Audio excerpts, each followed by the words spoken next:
On the windswept high plains of northwest Texas, 2,000 prisoners called the Smith Unit home. We traveled there to meet just one. Which one? This one? His name is Honorato Marcos Rios. He's 24 years old and the author of a decidedly tragic story. It's just hard, and I mean, I'm just. But this tragedy is not just his own. It reaches to a single-wide trailer in San Antonio, too. Initially, when I found out, I had so much rage. The rage of Gloria Robles was born on the Katy Freeway, a late-night October 2008. She was in the passenger seat, her mom was driving, and Gloria's two little girls, Amber and Angelica, were in car seats, asleep, in the back seat. I looked back at the rearview mirror and I saw the car swerving. Marcos Rios was driving that swerving car. Traffic had slowed for construction. Marcos did not stop in time. I could hear people screaming and I could hear my mom crying. Amber was just 8 months old. Angelica was nearing her second birthday. The crash crushed the entire back seat. Both girls were dead. And what about Marcos Rios? I couldn't believe it. I couldn't believe it at all. He was drunk, very drunk, more than 2 times the legal limit. I think if I would have seen him at that time, I probably would have been on trial for murder because I wanted him to hurt the way I did. Because he hurt me more than anybody has hurt me in this life. As for the life of Marcos Rios, he spared Gloria the added trauma of a trial. He took a plea deal and is locked away for 20 years.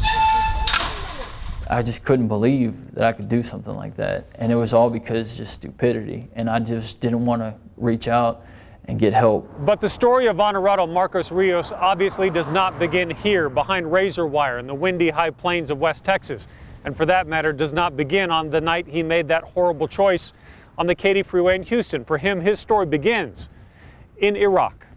He was Army Specialist Marcos Rios. He spent 2 years in Samarra and Ramadi, where he'd seen haunting images before. We couldn't tell who was who and what parts were whose, and you just had to pick them up and put them in body bags. You can't leave anything like that behind. He'd been ordered to collect bodies. He watched several buddies die, and a roadside bomb should have killed him too. The whole vehicle caught on fire and he was trapped inside. He was the only one that couldn't get out, and that was pretty much a seat that I should have been taking. But when he came home with all those images stored in his head, he didn't ask for help. He didn't ask for counseling for post-traumatic stress.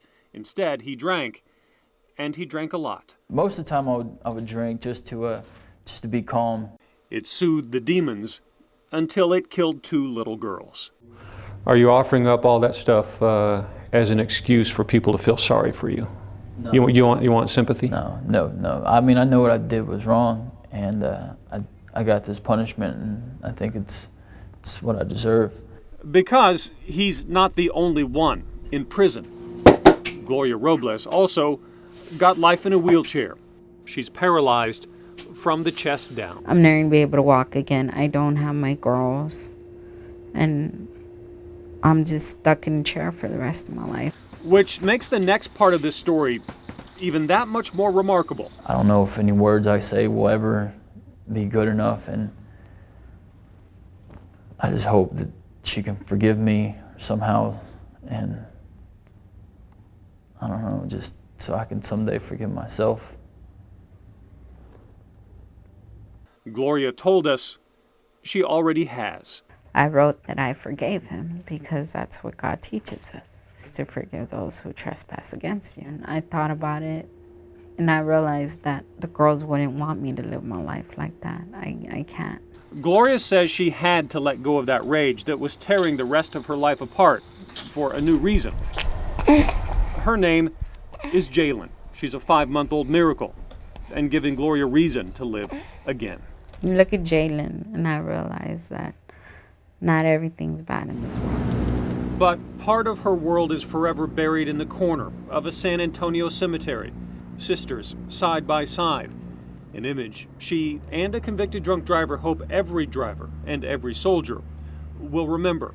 I just hope that people won't follow like what I did, and they'll actually go out and get help. So, because this isn't what you want to do. This isn't what anybody wants to do. In reality, everybody's a victim, and they really shouldn't drink and drive because it just ruins everybody's life. Everybody, in whatever kind of prison drunk driving leaves behind.